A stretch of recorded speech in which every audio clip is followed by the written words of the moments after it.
Mucci speaking. Hello, it's Teresa Hi. Greco. Hello, Teresa. How are you? Excellent. And yourself? Very good, thank you. And I'm here with my friend Manny Neves. Hey, Don, how are you? Hi, Manny. I'm well, thank you. Good. Thank you so much for jumping on the show. It's my pleasure. You're buddies with Teresa? Yeah, Facebook buddies. We've never spoken though. Oh, no, really? No. Just all kinds of typing back and forth? Yeah, and you know what you see on social media, so. We met in passing through the Brian Crombie show, basically. Oh, okay. Oh, okay. Like that. Okay. Well, Teresa meets how many people per week? Thousands. I know. She's a woman about town. That's I know, for sure. which is great. I love having her in the studio here so I get a glimpse of what she or how many people she knows. So it's great to speak with you. So thank you so much for making the time, Don. And My pleasure. I guess Teresa, where do you want to begin with this? Well, Don, you know what we like to talk about on the show, that we're either talking about what people are doing well to live their happiest lives, what are the steps that they're taking to connect with their inner happiness, or, you know, it could be the other end of the spectrum where people might be feeling some blocks to their happiness. So I'm not sure which end of the spectrum you're at and what you wanted to share with us today. Okay, are we actually on the interview at the moment? Oh, yeah. Yes. From the time the phone we was ringing. We Yeah. are live. Okay. We're recording. Well, wonderful. Well, I mean, I always err on the side of the positive and what's working in my life as far as, having a good quality of life and being, happy and positive. So let's go there. Okay, so how important is that to you? Because I feel like people don't prioritize their happiness, right? I will meet people and I'll say, oh yeah, I'm a happiness life coach and happiness expert. Oh, wow, I could use a little bit more of that. And I'm like, okay, great. Let's talk more about it.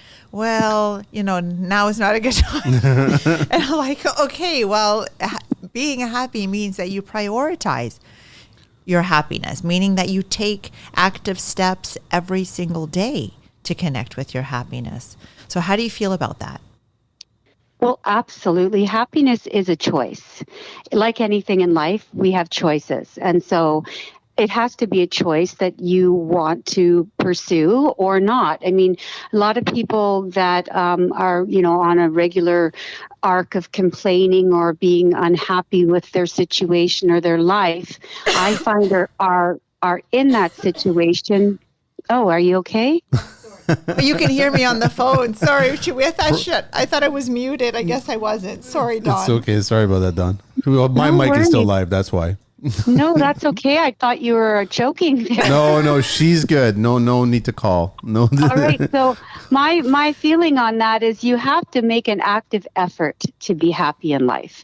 And considering like we all go through the same things in life, there are a lot of challenges in living life and being in this human form, in this spacesuit that we occupy for the years that we're on this planet. And we have to make that effort because you look around the world right now and look just in your own community, things can be a little depressing and a little hard to deal with. So it really takes an active effort to create the type of mindset and happiness, contentment that you and we all, I believe, desire. I mean, that's what we all want, is to feel content and happy and productive and fulfilled. And that takes effort. So unless you're willing to make the effort, the complaining is not going to get anyone anywhere. So for me, I have a lot of things I do on a daily basis to be happy and to make that effort. And one of them is not complaining, quite frankly. So that's my big thing about happiness is it takes effort. Mm-hmm. Are we all familiar with that one meme that's going around social media of the Italian woman just screaming down the aisle or the street there, and then everyone's kind of listening in on this, what's going on? You guys have never seen any of this? No? I haven't. There's some just Italian woman that's just going ballistic about this, just yelling about something. And I bring that up because nowadays when something like that is happening, I walk away from it. I don't want to be around it. It just puts me in a really negative state, and it doesn't put me in a better place. So I don't want to be around anybody that's confronting each other or raising their voice to each other, or it just sharing negativity between two people. I just don't want to be around it. It's not that I'm hiding or I'm not being a good Samaritan or anything like that. I'm just saying if it's a legitimate argument between two people, it can easily escalate, and I don't want to be anywhere near that. It's not our business. It's not our business. No. Yeah, it's not our business to worry about what's happening in other people's lives. That's the right, I would say that's the right choice to make, to walk away and protect your peace. Yes. I say that all the time. What are you doing to protect your peace? Because the world is always trying to infect us in some way or the other. And the other thing too is we're a direct kind of result of let's just say the three people we surround ourselves the most with. Yeah. And for me, I'm really selective in the company I keep, and for the reason is I'm not surrounding myself with a bunch of complainers and people that are always in conflict or people that are always having, one drama after the other. I would rather sit in a room by myself with my peace than to be around that type of energy. So another effort I make is to be very selective of the type of people I spend my quality time with, because that is my biggest asset. And that's one thing that makes me happy, is having the time and the lifestyle that I want and to spend it with the people I want to spend it with. So for me, that's like paramount. It's one of the major efforts I make, is to just really be very selective on the company I keep. Couple of things, Dawn. I just want to ask you again. What did you call it? Spacesuit? Spacesuit of what? Yes, it's the spacesuit. It's it's the place where we are housed for the time that we are on this planet. It's I love that. You can call it your skin or your armor. Yeah, no, I love the spacesuit spacesuit part. Yeah. Well, we're all energy in this underneath these plushy flesh puppets or whatever you want to call them. Yeah. Right? We're all energy coming from the source, from God, for whatever your beliefs are. I'm a Christian. I believe in Jesus. We're in this suit until we leave this suit. And so, we have to, that's the other thing for happiness. My main effort is to take care of this suit I am wearing while I'm here. So another major effort for my happiness that I make is to exercise on a regular basis and to put good things into my body and to really pamper my body and make, I do the best I can as to present myself, Those are so important for happiness and contentment. So many people don't even think about it on a daily basis, that there's only one. We have one suit. That's it. You get one shot. Simple as that. So you might as well take care of it. I wanted to ask you, Dawn, do you feel that a lot of people out there are pretending to be happy? Are they walking around society, going to work, hanging out with their family, friends, loved ones, and they're pretending to be happy because they can't find happiness? You know what? In pretending to be happy, you can actually become happy. So I don't have a problem with people pretending to be happy. I'd rather they do that than walk around being miserable. At least they're making an effort. No, very good point. So eventually maybe that will stick. But of course, we all want to belong, right? And to belong, you want to fit in. And so you want to make the best presentation of yourself as you can to the world and to the people around you. And if you have to pretend to be happy and that's what makes it good for you, great. I hope that, that they find the happiness in that pretending. But again, happiness doesn't come from the external, and people pretending to be happy to impress others or to gain acceptance or fit in with the world is just not going to work at the end of the day, because happiness is truly something that comes from within, that's intrinsic, that you must find in yourself, because no one else is going to give it to you. No other thing is going to give it to you. No other situation is going to give it to you. Yeah, you get peaks of happiness and joy from certain people and certain experiences, but ultimately you have to be happy from within. And I think that comes from self-love and from taking care of yourself and from doing things that are purposeful and that kind of stuff, right? So very true. Yeah. I wanted to ask you, Dawn, obviously life is still life and things happen. And as we get older, more things happen to us. And I kind of call them the things that are taken away from us instead of given to us. As we age, we get older, we have a lot of things given to us, but then as we get to a certain point in our aging, things are taken away from us. How do you cope with, moments of sadness where you want to get back to happiness? Yeah, so it's really funny because we spend all our lives building up and acquiring only to learn to let go and release, right? Yeah. And um, somebody said something to me the other day about that, around the fact that we have to learn that letting go and being able to release is actually giving us more of what we already had to begin with. I don't know if that makes No, it sense. totally does. Yeah. Yeah. And what kind of things is, like, for me, what came to mind when you said that was freedom. And like Yeah. time freedom, that your time isn't consumed with like working to acquire the things that society tells you or marketing tells you that you need the latest iPhone, you need, these clothes, you need in order, right? And so when, as you said, when you learn to let go of those things, you realize that it actually doesn't bring you the joy and the lasting joy and happiness that you're searching for, that it gives you more time to just to be on your own, to be with family and friends that you really value, to be in nature, doing the things that really cost no money. Oh, I totally agree. I mean, I think you're right. It's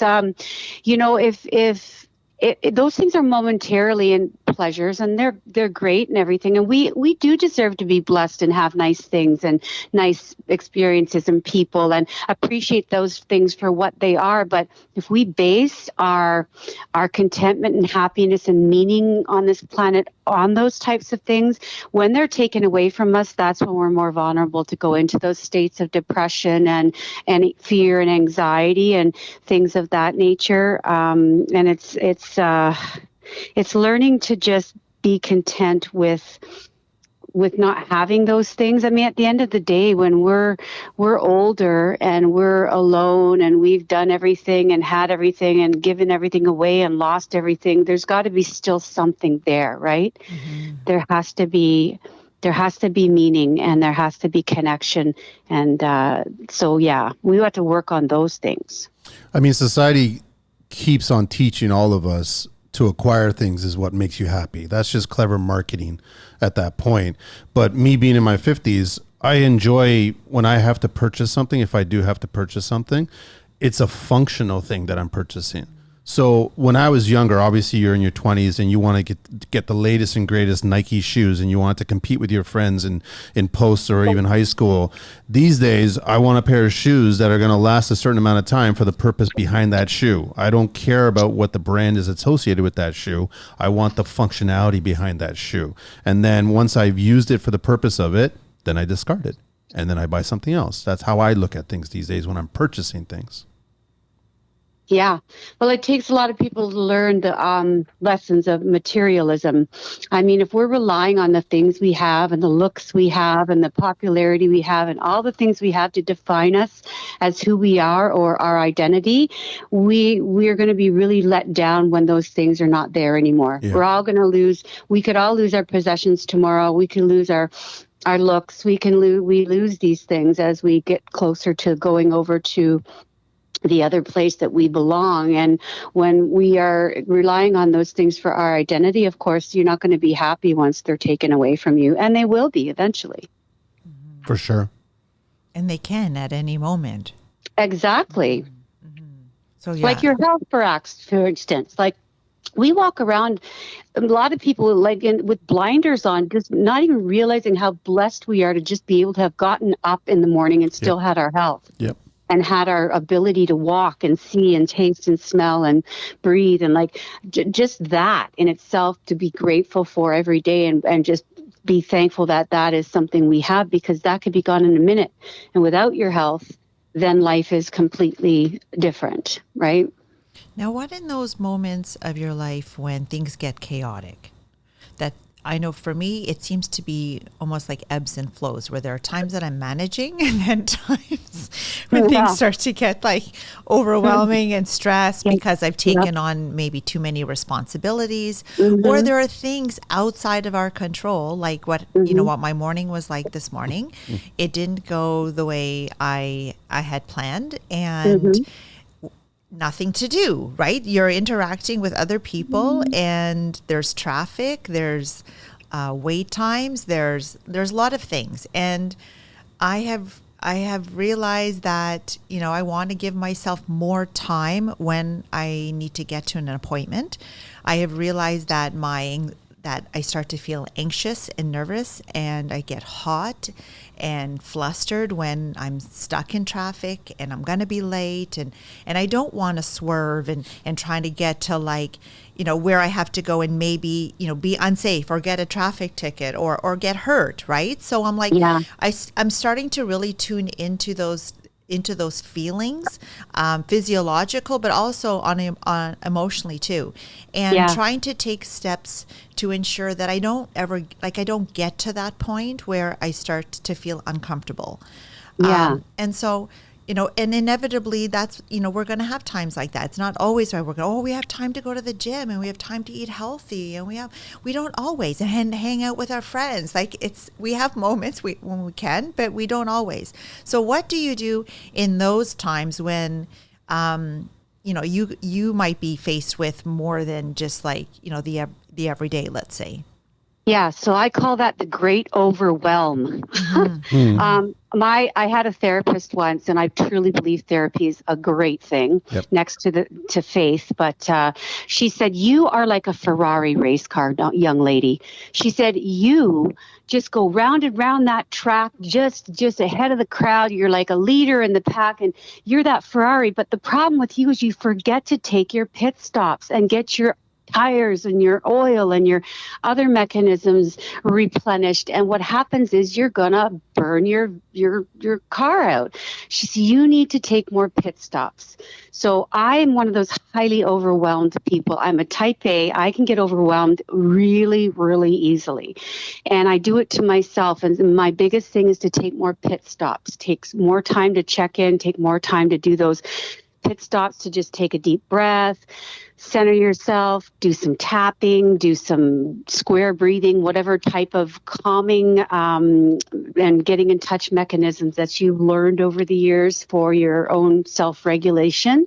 The other thing for me, when I'm overwhelmed or in a situation of fear, anxiety, or I don't know what to do and things are just beyond my control, my big go-to is my faith. It's my connection to God. It's reading the Word. It's praying. It's just having faith and believing that no matter what happens, I am going to be cared for and provided for, and that I'm loved, and that this is just something that maybe I need to let go and let God deal with, right? So between just the coping and taking those pit stops and having a really strong faith, that's just how I deal.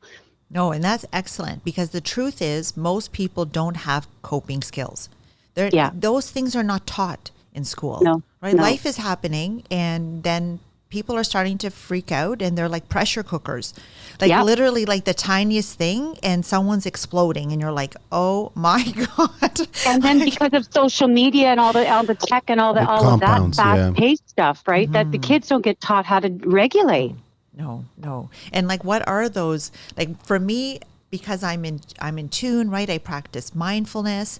And so I'm always checking in with myself. But that this is something that I learned to do, because we're not taught. And that's why, as you said, working with a therapist or working with a coach, a counselor, they can try to give you what some of those steps could be for when you are caught in those situations, when you start to feel your blood boiling because something's pissing you off, whether it's a person or a situation.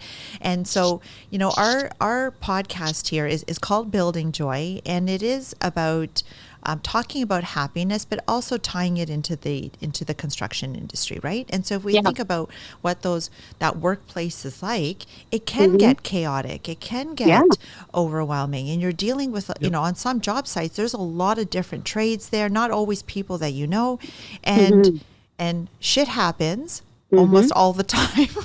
My dad was a heat and frost insulator, so he was always dealing with stuff. Yeah, and being overwhelmed is a major thing. And the unfortunate thing is, and I'll speak for the construction men, the tradesmen out there, we always take on more than we can really handle, and then we're extremely overwhelmed because now we have to deal with the family issues, we have to deal with the work issues, we have to deal with our own personal issues.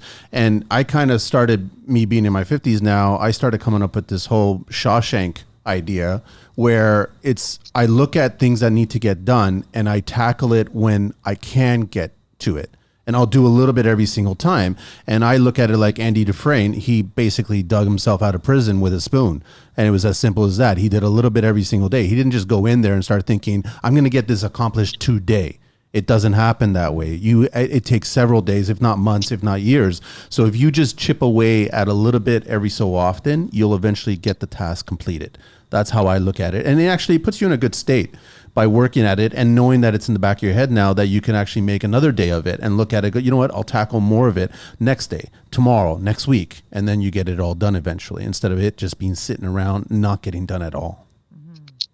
Yeah, bite-sized chunks. It's like a meal. Yes. You don't inhale the whole meal at once. You take small little bites and you eventually get to the end of the plate. And some eat the plate. Yeah.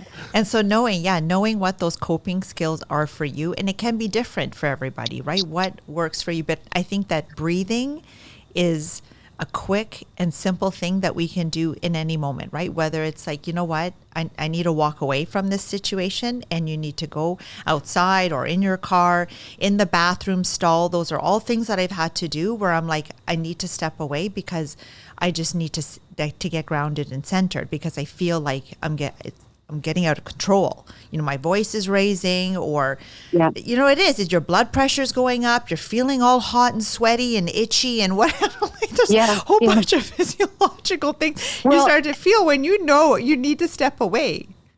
Absolutely. And one thing I learned is we don't owe anyone a response or a reaction. That was a huge thing for me because people are always wanting, like, you know, and it's always immediate gratification. Everybody's on this whole thing like, and I want it now and immediacy. And for me, I don't answer questions until I have time to think about it. I don't owe anyone a response or a reaction. And if you can realize that you need to step away and take that time, that's great. I think that's going to help a lot of people. Mm-hmm. And just breathing it like going and breathing deeply. Breathe. Yeah. Yep. And it's amazing how it starts to calm the nervous system like within minutes and then being able just to like, because it's what's happening in the brain too, right? That the logical area of the brain at the front is, you know, that's not working when we're feeling all angry and frustrated. We're actually working from the hindbrain, right? So even knowing that, you know, what's happening within the body and how even if you did try to speak or say something to the other person, it's probably not going to be the greatest reflection of like who you are as a person. And that you do need to step away so that you can actually respond to a situation more logically. And they say never to make any decisions when you're in an emotional state, right? Should always, you know, never do any rash decisions when you're in an emotional state. Actually, you shouldn't base anything on your emotions. Mm-hmm. That's the worst thing to base anything on. So, you know, rational thinking and calm and factual, you know, things like that. But I've been guilty of getting overwhelmed and reacting emotionally and letting that get the better of me at times too. I know how you're feeling. It happens to all of us. And that's why, again, we need to know when we're starting to bubble up, right? So that we don't get to that pressure cooker state, that we already feel it and we start to take active steps so that it doesn't get to that point. Absolutely.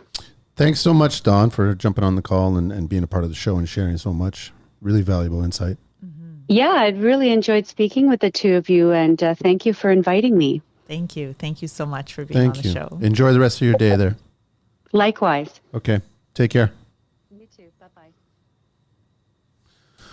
That was great. And you've known her for how long? No, just on Facebook. Just through Facebook, right? So she reached out to you because of the happiness program. Okay. And then, so it sounds like she's been working at it for a little while. She understands that it takes some time to do this.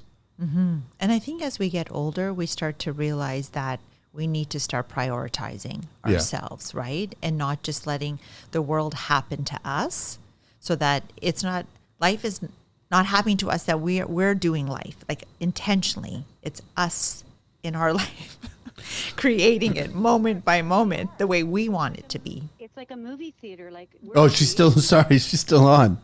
I'm still on. I'm going to let you guys go. Oh, so sorry you about can that. continue your conversation. Thanks, Dawn. All right. Okay, take care. Bye-bye. Bye-bye. I was like, I was hearing voices. Okay, we were picking up a radio station. And I guess, you know what, the thing is that I do start seeing a lot of older people start seeing this, and then it's clearly seen through their eyes. How does a young person see this sooner? How do we get young people to see it sooner? Well, I think we all have those physiological responses like early, right? Where we start to feel hot and flustered and maybe for me get like itchy scalp or itchy skin. Like, you know, when you start to feel angry and upset, right? Yeah. So it's just tuning into it, not ignoring it and not trying to numb it out, right? People are like, oh, geez, I've had the most brutal But that's day. the go-to. Everybody does that because they don't want to confront it.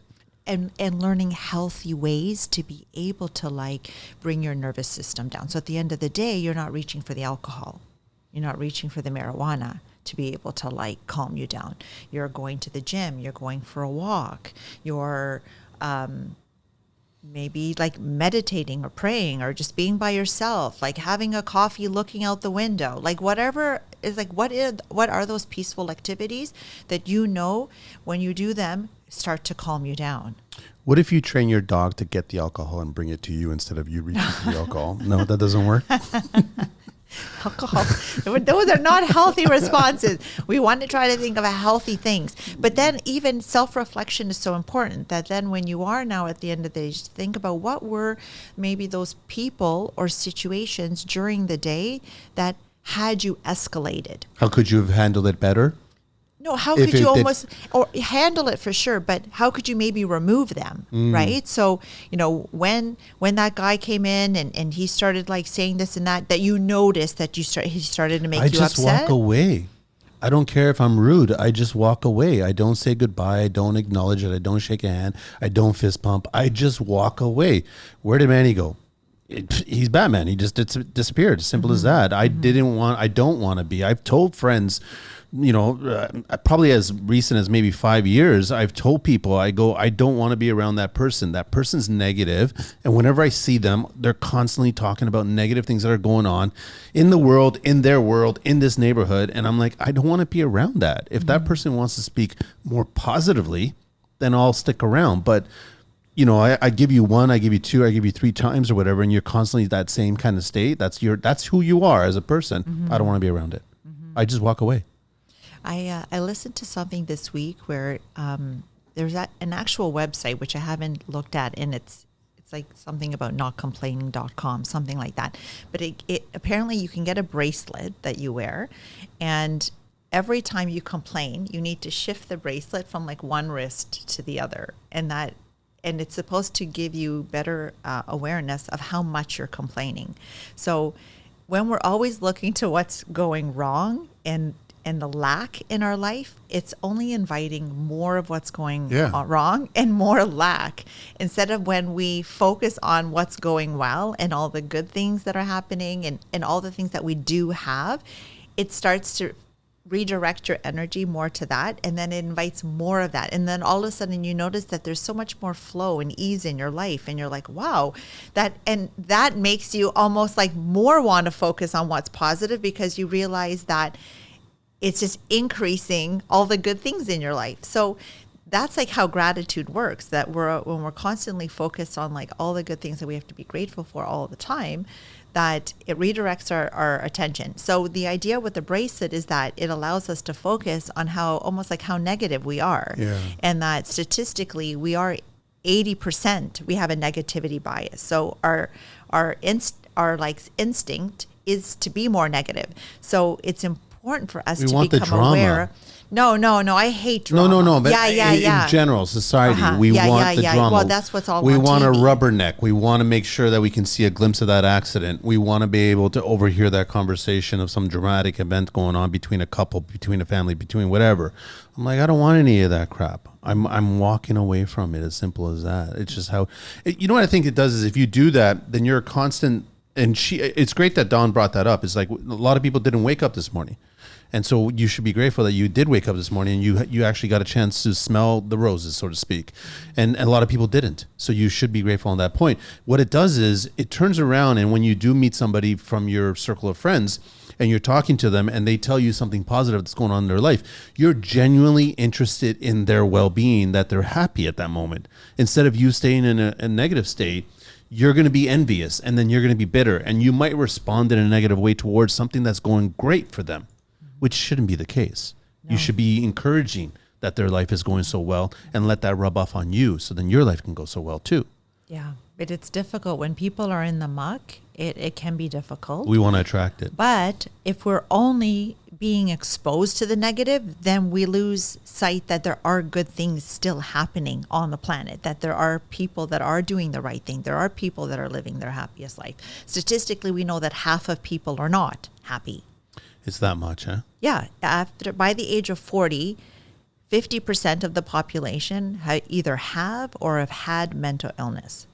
And that's just like those that have been identified. Imagine the ones that are just going around. Oh yeah. So it's many people. This is why we're doing this show, right? Yeah. Is to hope to motivate and inspire people to take those active steps that hopefully, there's going to be something that either we or a guest will share that will connect with someone to say, you know what? For sure. Maybe I'm going to try that this week. And as you said, if you just choose one little thing that you can implement this week to say, you know what, I'm not going to eat the donuts this week. Even though someone brings it to the job site, I'm going to choose the apple. I'm going to choose the banana. Like something so small.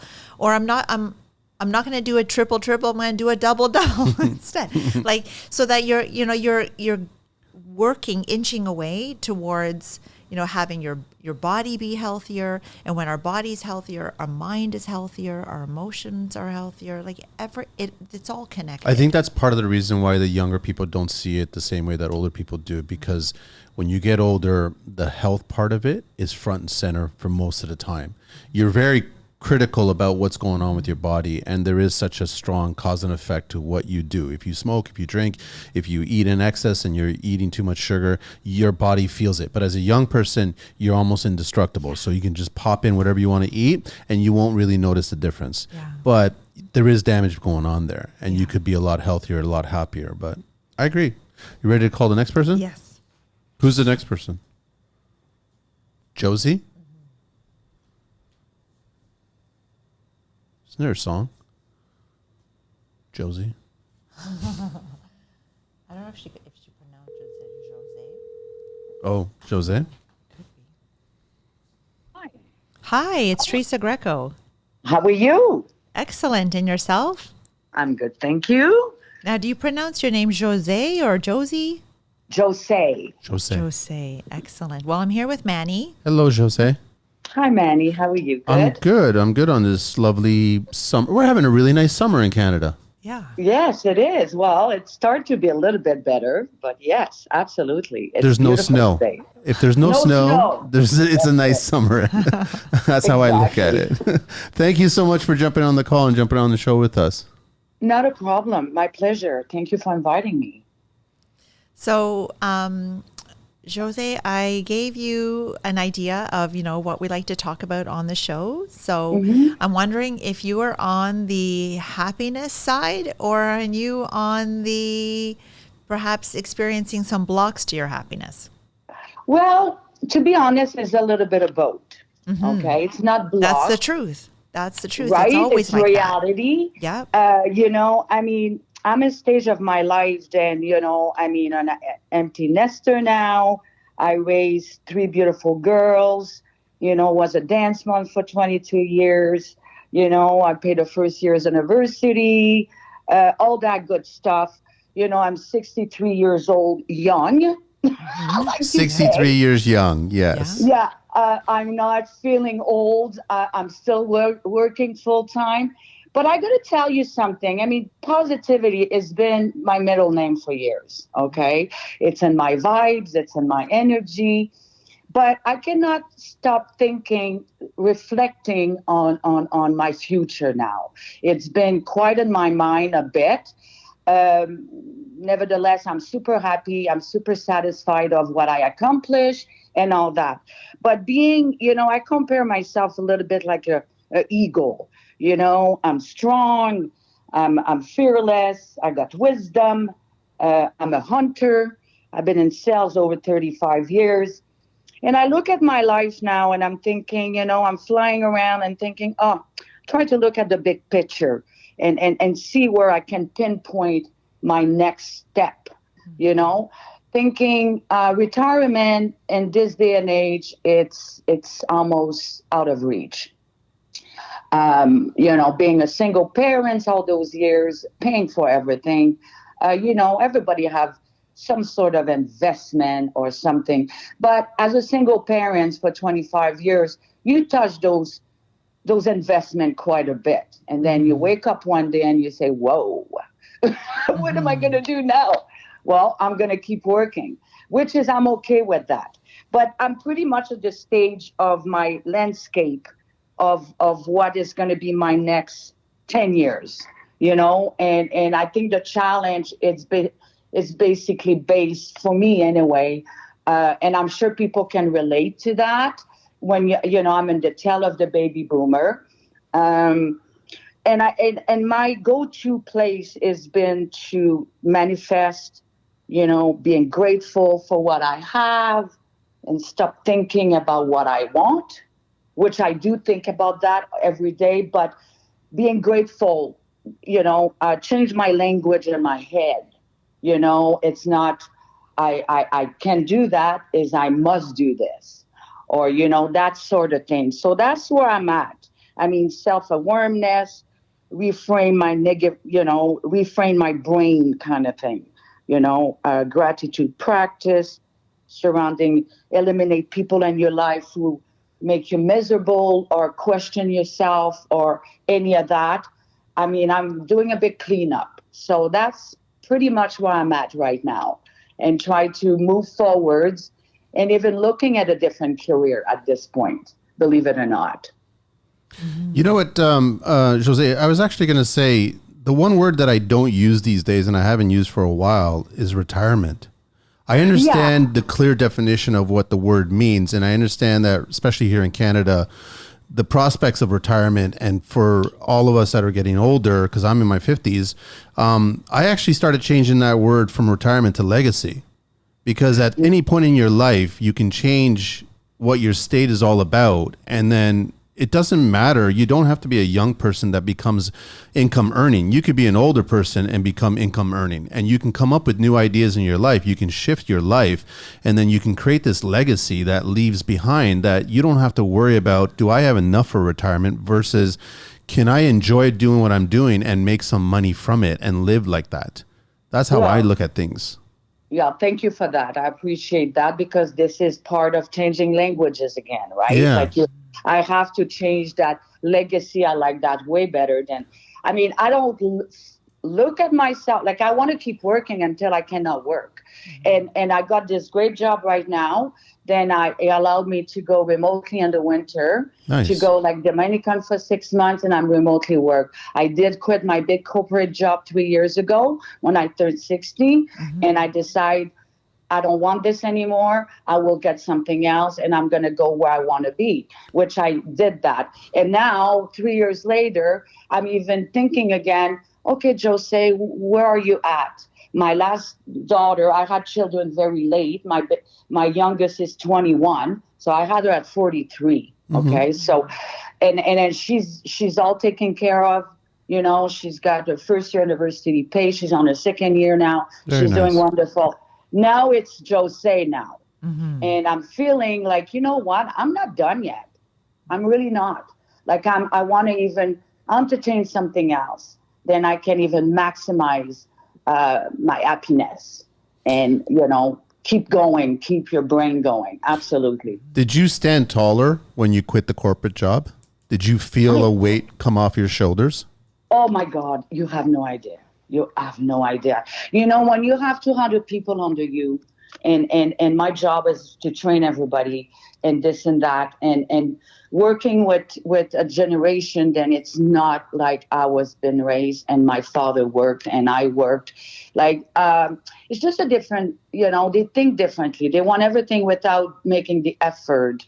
I was exhausted. I got to the point, then I'm like, you know what? I don't do what I love to do, is to sell. I was wearing so many different hats, then it was drifting me away from what I really love to do. Yeah. And business development, and talk to people, and be a consultant for different services or whatever. I can sell anything. I can, selling is selling. Building relationship, it's what is that, right? Credibility, and all that good stuff. And then, so yeah, it was a big weight on my shoulder, 100%, and makes me a lot happier because I am where I want to be. But you got to make that hard decision, right? Yes. And I think that self-reflection piece is important for us to, again, always checking in and saying, is the job that I'm doing, is it aligning with what I'm most passionate about? And True. there are factors outside of our control that are constantly happening, as you said, working within different generations of individuals that are coming in with values that are different than ours, depending on what generation you're in. And I think when we reflect on what gives us energy, what gives us excitement, what motivates us, what makes us dream bigger and brighter for ourselves, and then always saying, okay, how can I pivot more in that direction? And I have, like you, so many things that I want to do, and I have to not be limited by my age, right? To say that's just a number.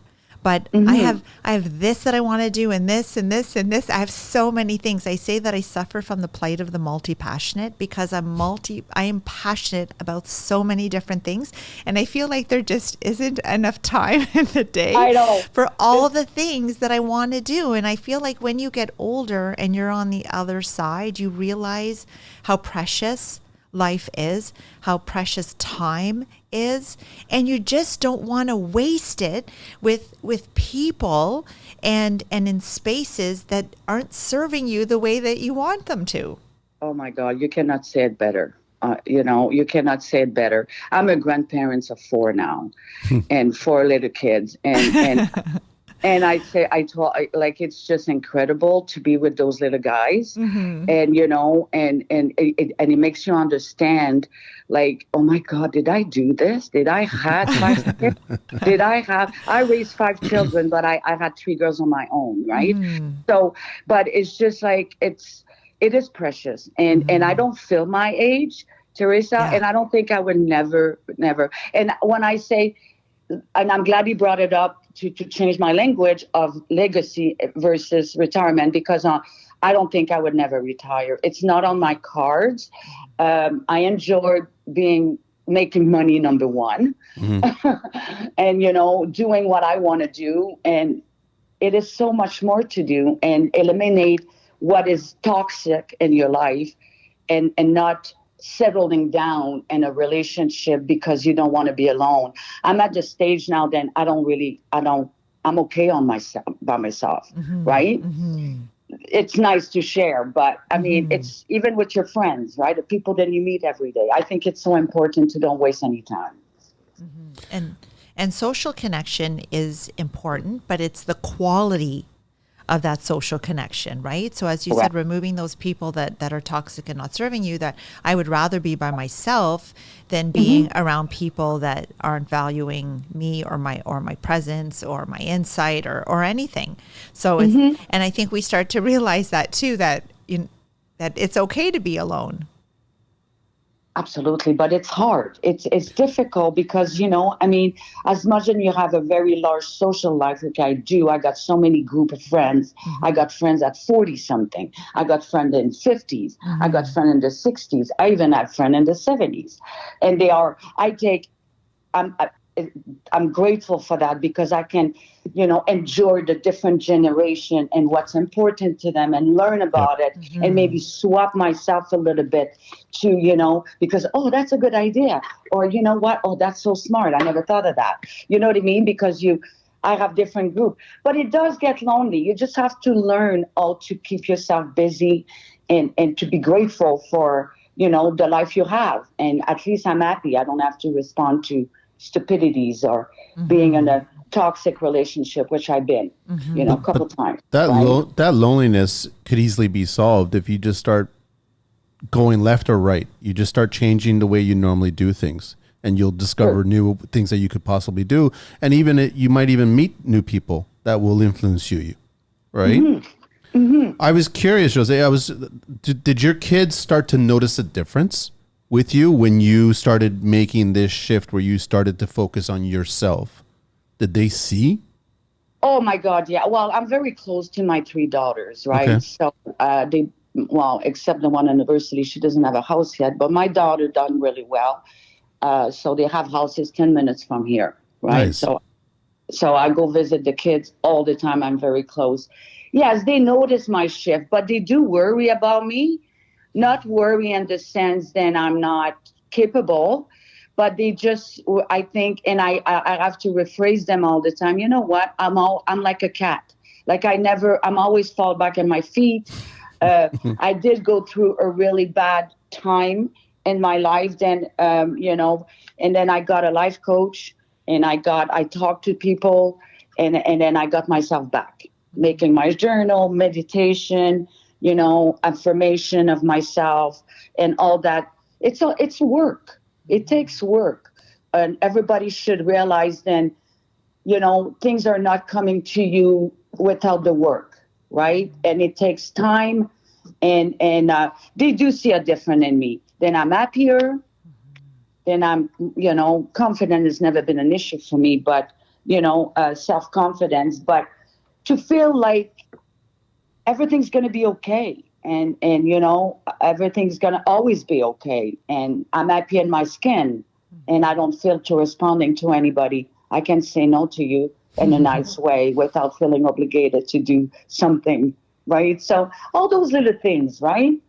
Was it difficult for you to find a life coach or find somebody that you can speak to? Or was it your decision or somebody in your circle that made this suggestion to you? Or were you on your own on that? Well, my daughter kind of suggested because, in my couple past relationship in my life, my children got affected really, really badly. And especially my twins girls. And back in the days, I spent a lot of money on psychologists.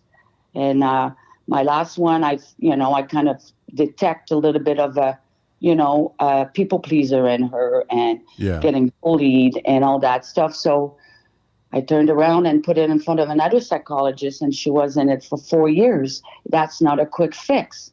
But my girls are all like up and running beautifully now. And then at one point, my daughters were telling me, like, Mommy, maybe you should talk to somebody. You took a lot on your shoulder all those years.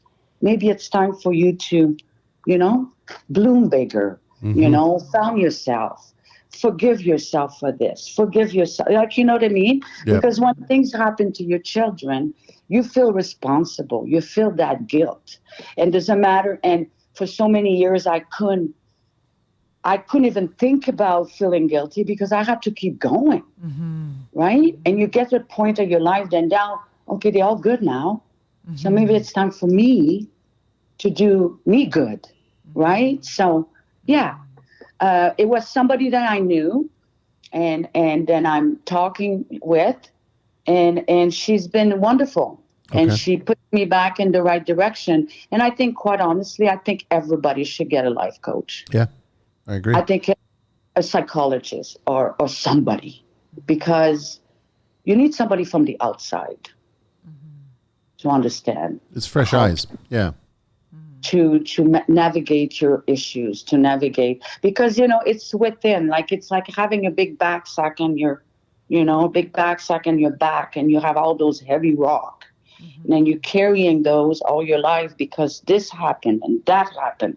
And I've been very good at pushing everything under the mat and, kind of move on because I didn't have any other choices, right?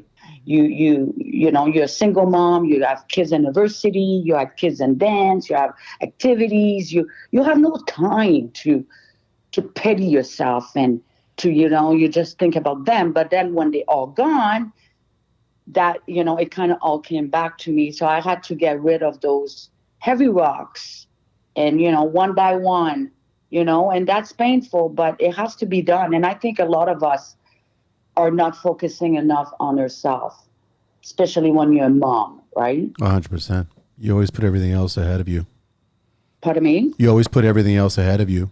Oh, exactly, right? And that's what I think. I'm not the only one. A lot of people does that, right?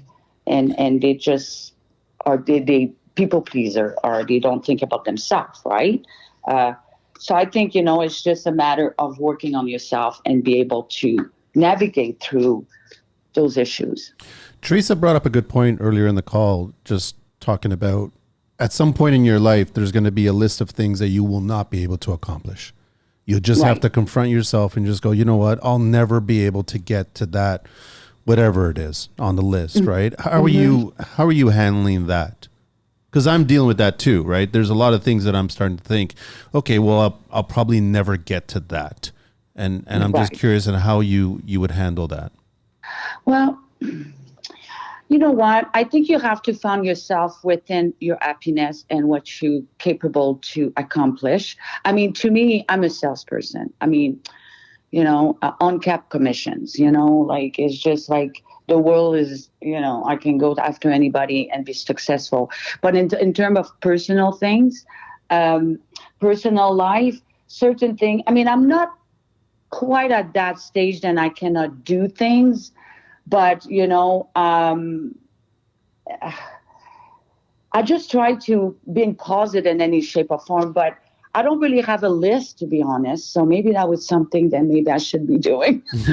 No, I haven't been writing anything down. I'm just saying at some point, I mean, I'm 52. So at some point, there's going to be certain things that I won't be able to do, whether it's physically or mentally or what have you. But then sometimes I look through old photo albums from our family and I'll see my grandparents on my mom's side doing physical things that I never thought they would have been able to do. And then here you go. There's a photographic evidence that they actually pulled it off. So I'm not surprised. I'm very pleased that I see older people accomplishing things. They're just driven to do it so they can get it done. So it's like the worst thing I can say to myself is just tell myself, here's a list, mentally speaking, here's a list in my head that I will not be able to get to, it's complete rubbish. Like I shouldn't be able to do that. I should be looking at the list going, okay, well, next week I'll take care of that. Next year I'll take care of that. Simple as that. Well, I got to tell you something. I've been a single mom for so long. I've been doing everything. Okay, so that's never stopped me. I work out every day. I'm in super top shape. I'm not afraid to do anything. Like, this afternoon I'm going to go paddleboard probably for 3 hours. You know what I mean? So, I mean, skiing, that's one of the things that I don't think I'm ever going to be able to do again. I was a skier. I was a ski jumper. When I'm my youngest age, I was an athlete for all my life. And that's probably one of the things now that you mentioned it physically, because my knees are shot. But you did at some point in your life already accomplish that, and you enjoyed that. Accomplished, but I would have to go back into it. But I'm very nervous to do so because then if I screw up my knees, then it's going to not allow me to put any high heels, Cannot do that. Gotta look at priorities here. You got to get to A to B to C. We all need that. What are my priorities? Going skiing or wearing a high heel? Go with the heels. Go with the heels. Heels it is. So, I would have loved to have a villa in Spain. I don't know. I'm not saying that I will, but me, I'm looking more monetary things. I'm trying to be happy in what I have, and I'm still looking at the future. Like my job, I make a very good living, and it's a great company. But you know what? I'm thinking, I'm sitting down those days, and I'm thinking, you know what, Josee, I want more. Like this is not enough. So I'm gonna go get more. it's important for us not to be focusing on the past. So Mandy's comment was like, "Oh, one long time ago, I was able to do this and this and this and that." Yeah, The true. past is just an illusion, just like the future is too, right? Einstein True. said that, which is the truth. So when we're looking backward and saying, "Oh, my life was nice when my body was younger and I was able to ski and all the things that you mentioned," but that was beautiful for that time that you were able to do that, right? So it's important for us not to be looking at where we were before, but where we are in the present moment. And that our future is going to be what we do in every present moment. That essentially we are creating our future based on who we are now and today. And that when we are forward focused, which is why I like coaching so much, is because it is about looking forward, about what is on your heart that you feel like you want to do. And day by day, as you said, today you're going paddleboarding. Like, it's like day by day. What do I feel like I need to do today for me? Right. And sometimes it's, I need to take a break. Sometimes I need to just be slower today. Sometimes I have more energy and maybe I can do 2 classes at the gym or like whatever that is. But it's us creating our life moment by moment and being grateful for the fact that we were able to experience all those things when we were younger. Like, how beautiful was it that you were able to do all of those things? But how beautiful is it in this present moment that you were able to do all the things that you're doing today? So Right. that's what I find, I hear from older people is that, before I was able to, no, like, that's beautiful. Be grateful for the fact that you were able to participate and do all of those things before, but what can you do today? And whether it's a lot or a little, just because of, how you're feeling, that's okay. Well, I came to realization as well, which I'm totally okay to have not skiing ever again because I want to spend my winter on the beach. Exactly.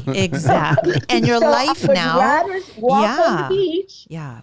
than skiing on the snow. Mm-hmm. So I'm totally okay with that. And that's on my game plan. If I'm getting another position in my life, I'm getting another job or whatever, it has to be remote because I need to have that novelty to be somewhere hot in the winter. Like, I don't want to live in that winter. We know, trust us, we know. I think everybody's a little fed up with that. Yeah.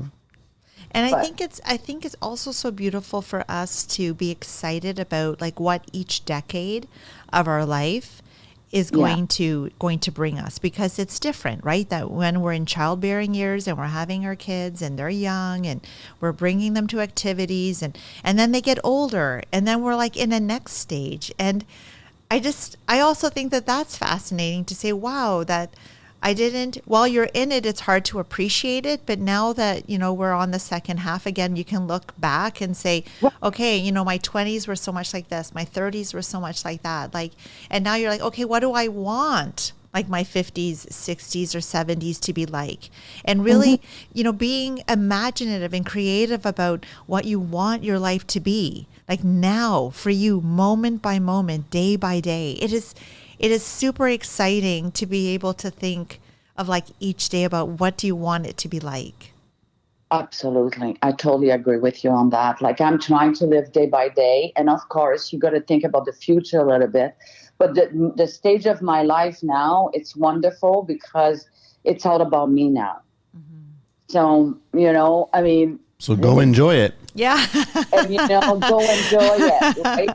Beautiful. So that's what everyone has to look forward to, that it's more about me when you get older. Right? And then I want to be half here so I can spend time with my grandkids. I mean, Yes. they're all very young. They're 4 years old, 3 years old. One is turning 3, one of my twins, and the other one, she's got 2 girls. She just had one 3 weeks ago, and the little girls is turned 3. So they're all so young. Mm-hmm. And, and one of them's going to go to school already. So it's crazy how the time goes. So that's why I'm trying to spend as much time than I can, with them and enjoy and go watch them Beautiful. play stalkers. And to me, this is a good life to be at that. Uh, Yes. I feel very grateful for that. But it's always a worry. Like everybody, as much as you want to change your language, as much as you try to be as positive and try to block whatever's going on in the world. Yeah.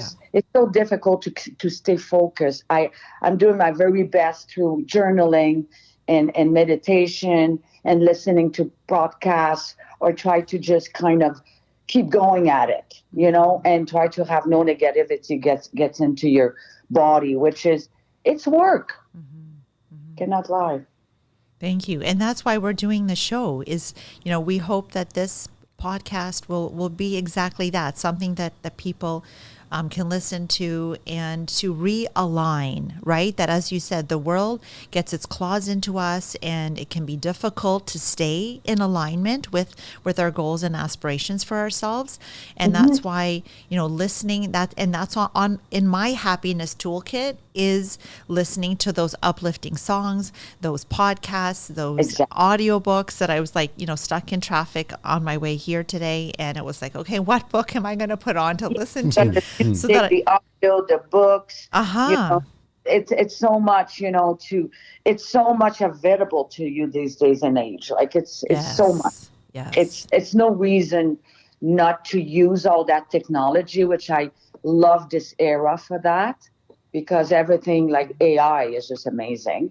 Like, you're just hoping they're not going to take over the world, but it's getting a little. Don't worry, you'll be on a beach, so it'll be okay. Yeah. There won't be any AI on the beach, so it's all good. That's right. With my Wi-Fi, unlimited Wi-Fi and my earbuds. Thank you so much, Jose. I really appreciate you coming on the show and sharing so much. And Thank you so much. We wish you all the best. Thank you so much, guys. Have a wonderful Saturday. You too. God bless you all. Thank you. Thank you. Take care. Oh, yeah, you're disconnected. Yeah. So that was great. Yeah, so fun, so fun. But if we looked at our life every day like that, not to say that we don't make preparations for what we want our future to be like, but and that's where the chipping away is, right? To say that, I want to have enough money in my bank account so that I can, if I need help with my health, or if I want to travel or whatever, is taking steps in that direction. But always thinking about, how do I want today to be like? And if you can take a couple minutes in the morning to think about, like, setting those intentions for the day, to say today is going to be a good day for me because, and I don't know what it is, but it actually unfolds very closely to how you intended, like how you want it to show up. And so, when I do my work with students that have special needs, every day it's like, I don't know what mood they're going to be in. And sometimes it's like, it's a switching of schedule, so I don't even know who I'm going to work with. It's like, I don't know. But today, everything's going to go smoothly. They're going to be in a good mood. I'm going to be able to see all my kids. There aren't going to be any cancellations. I'm going to feel like, I'm going to feel at peace, or I'm going to feel calm, and it unfolds like that. I get to at the end of the day and I'm like, wow, that is so cool that it actually, like it did. It worked out that way. Yeah. And so if you get up and you're moaning and groaning about, oh no, I got to go to the job site today, or I got to go into the workplace, or whatever it is, and you're thinking about all the reasons why you don't want to go because of like how it was yesterday or how it always is that we can be more intentional about what we want our day to be like. And it's like, all of a sudden the negative people don't seem to come into your office, or they don't come, like they just don't interact with you. They won't come around you. It's so weird that just energetically or vibrationally, when we say this is how I want my day to go, all of a sudden those things that would have pulled you away, they don't happen. It's like it's like miraculous, Manny. I can't even explain. No, I agree with you. But the works. majority of people, like you were saying, were you saying off mic or in between calls? You were saying that 50% of people have issues going on, right? So the majority of people are waking up already anticipating what the day is going to be like in a negative pattern. So they invite all this stuff, and then it just compounds it, and it keeps on fueling that day that they're creating when they could be creating a completely different day. I want to ask you, Teresa, with her, when we were speaking, and I love that she's saying now it's her time and she's working on it, and the weight was lifted on her shoulders when she left the corporate world. And we see that a lot with a lot of people, that they're making good money, they're successful in the balance sheet of life, so to speak, and then all of a sudden they just give up all this financial success for more happiness. And she felt a lot better by doing that. And then she's focused on remote, which I'm in agreement completely on everything that she's doing. How does one do that sooner instead of waiting into her 60s? Like, should she have done it in her 40s or in her 50s? But she brought up a very good point. When you're a mom, especially a single mom, there's a lot of work, and you always put the children first. So then you're last. And now she's putting herself first because her kids are becoming moms now. So it's difficult when you're younger, like 20 years ago, for her to all of a sudden just wake up and go, you know what? I don't want the corporate world. I want happiness now, but I'm going to give my kids as much time as I possibly can, but I'm going to give me some time too. Is that how you're prioritizing? That's what you're doing? You're just going to figure out little moments for yourself? I think that it's important for us to always be paying attention to what is our greatest passion. What are the things that we feel excited and energetic about, and allowing that to guide us in every moment. So when you start to feel like maybe your job, the job is, there's a couple different components to, like, as soon as you start not feeling energetic or excited to go into work, doesn't mean that you have to leave it necessarily. There are then strategies of what you can do to still continue to feel. So for example, with the company that I work with, it's 11 years that I just finished with them. And they're going back to like the why and the reasons behind why I continue to work there, even though there are some aspects to it that I'm not so excited about. But overall, there are a lot of good reasons. So I continue to stay there, whether it's like, it's making a lot of money, whether you have the opportunity to travel with your work, whether you have like nice people at work that you get to talk to. So it's really always like going back to, what are the pros and kind of weighing those with the cons, and then realizing that, you're making the choice to stay because of all of these different reasons, right? But nevertheless, I think that life is always constantly showing us more about ourselves. And as we learn more about ourselves, we use that information and knowledge to guide us into the direction that we always need to go into, right? So even if you were at a job for like 10 years, to say, okay, well, what are the things that I learned about myself? What am I good at? What am I not so good at? What did I enjoy about this work? What aren't I enjoying? And like using that information to now like guide you into like where you maybe need to go next. And maybe that means that you have to take night school and take courses to be able to like, allow yourself to move into that direction in like 5 years once you've completed your coursework or whatever, right? But it's always that like looking back and saying, am I excited? What am I passionate about? What do I enjoy doing? Because then we are always living our happiest life. Mm-hmm. Happiness is not like, oh, once I get retired, then I'll prioritize my happiness. No, happiness can be every single day.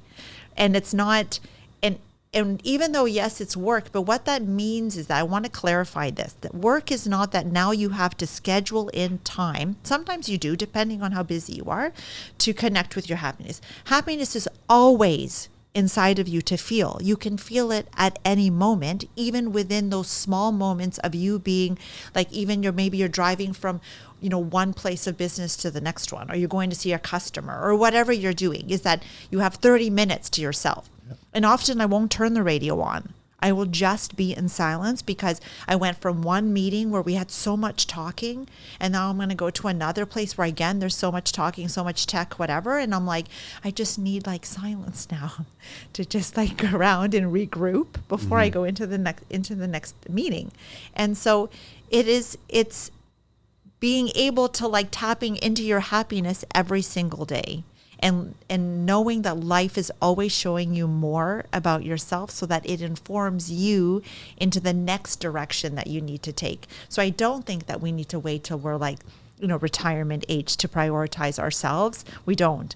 It is like, it's it's really connecting with ourselves all day long and saying, what do I need to do now? Do I need to eat? Do I need to, be in a different space? Do I need to leave the conversation because it's negative? It's all day long, just tuning in. Teresa, does life always give you a fork in the road? And what I mean by that is that, okay, fine. So we're working. We know what the work is. We know what Monday to Friday is all about. But then all of a sudden there's an opportunity to do something else. And you're hesitant about doing something else because this is safe, this is secure. I know what the end of the week is going to be like. But if I try this, there's so much uncertainty involved in this. But isn't life the adventure of trying to discover what this might be? Sure, it could fail, but what if it doesn't? What if it actually gives you a better state, happiness, all kinds of thought? Like, why not go down that road? And choose that road at this time around and see what happens. And I think our instinct and like that gut instinct, that intuition, we feel it. Yeah. Right. That if you think about that to say like, okay, I don't know what this could be like, but if you're feeling within yourself that and it's exciting to you and it feels good, it's pulling you in that direction. Yeah. And that when you think about staying, how do you feel? And it's like, what kind of like sensations or what kind of like information is your intuition giving you about whether you need to go? And maybe sometimes it's doing it in a part-time capacity to say like, okay, let me just feel it out. If you're feeling about, hesitant about totally jumping ship, right? Let me feel it out to see if this is really something that's right for me. And you just take like, again, a little extra steps till you are able to leave like your full-time job. But I think that listening to what our gut instinct is telling us, we don't hone into that enough. We're not even taught to really like listen to what that instinct, and it's our spirit that's guiding us to the life that we really came here to live, that our soul knows all of the things that we wanted to learn. And unfortunately, we do learn many of those things through hardship and challenge. I hate that, but unfortunately it works like that. But it works that way. And to be honest, it works best that way. Then you appreciate it a lot more at that moment, right? Then you really, and as you get older, you can look back on certain decisions that were made, and you can look back at the time when those decisions were made, you were in your worst state, but it actually brought you to where you are today, and you're a lot better now as a result of that. So you actually did make the right decision. You just, at that beginning part, when it did happen, you didn't know that. You know it now. So, I mean, I always encourage everybody just like try it out. But I guess a lot of people, as they get older, they want to take less risks. We take all those risks when we're younger because we can afford the failures. We can afford the lost time. But I think also they're scratching at the back of their head thinking about what their circle of friends are going to think of them for failing. Right? Where like, and social media has gotten this far worse with us. And it's not just the young, it's also the old too. It picks at us, right? So you don't want to show your failures. But the thing is, that one success that does come along eventually, which it will, came from all those failures. But you don't realize that until after you achieve the success, right? But when you're in it at that moment, you're like, this is the worst. I can't stand this. This was a bad call. Big mistake. I should never have. But it gave you the success that you always wanted. And I think it's important that we don't have to share everything with everyone around us. We don't have to share our dream. No, but if people have dreams and aspirations, that you share them with people who you think are closest to you, and they poo-poo on you. Yeah, totally. They shit on you, and they say, no, it'll never work because it didn't work for my buddy. It didn't work for my dad. It's not going to work for you because, you're not the right religion. You're not the right skin color. You don't have enough money. You don't have enough education. You don't have the right background. This is what they do. And it's like, on my heart, I have this to do. So it's not on your heart because it's not your destiny. It's on my heart to do. So how dare you go and tell me that the things that I'm passionate about aren't going to work out for me? It's not going to work out for you because it's not on your heart to do. So it's important that I don't share my greatest dreams, like my big ones, with I had probably maybe 2 people I've shared. I don't share with the anybody. Really big things. Yeah, like massive things, like major Yeah. that you're working on towards that you Yeah. know will take years, if not a few decades, to achieve. I don't share with anybody. I just keep it to myself. I let people know about certain things that I'm doing because they're just unfolding. It's just a natural progression at that point. That's the next step that Manny's going to take, and I leave it at that. And then the other thing that I don't do anymore, and I don't care about it, is I don't care about the judgment. I don't. If someone wants to say something negative about it or to me, I walk away. And it's really easy to walk away from social media. You just block and walk away. And it's like, you want to say shit, then go ahead and say shit. Guess what? I'm not listening. So it's as simple as that. That's how I look at it. But everybody's consumed. I feel I was that way too when I was younger. Like we were totally sucked into worrying about what others, family, friends, or your significant other would think. Yeah. And then that influenced us to make the wrong decision. And we stayed with safe instead of trying to find the adventure. And I think some cultures really put so much emphasis on, what's this family going to say? What's this person going to say? And a long time ago, people didn't even share that they had cancer. Because if you had cancer, it meant that there was something wrong in the family. Yeah. And that's why you got sick, whether, you did bad things, whether you had bad genetics, so a lot of times people didn't share till then they passed. And it's like, what was wrong? Whatever. They didn't even want to share that they were sick because it meant something bad, like for the whole family. No, I understand. So they didn't want to share that stuff because they're so consumed with, how it looks to other people. And they embed that into that conditioning and programming into us from very young.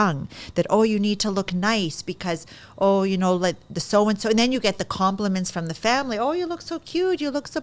And this is how we learn as children that we need to look a certain way. We need to behave a certain way because look at the accolades we get. Look at the positive comments. Are the young families doing this too? The young parents? Think in many cultures, Yeah. it's heavy.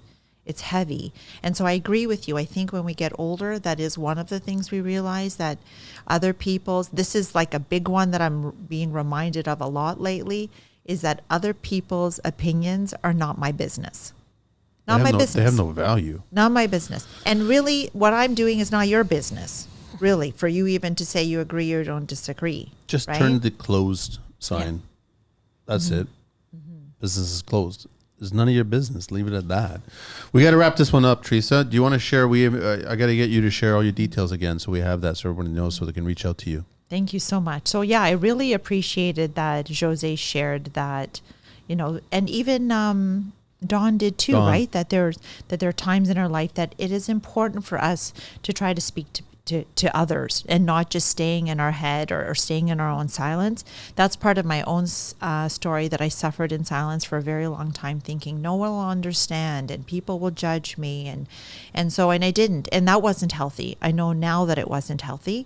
And so I tell people that, look for, and I think the universe will, or God, or, whatever you want to call it, spirit, whatever, will send you the person that you need to work with.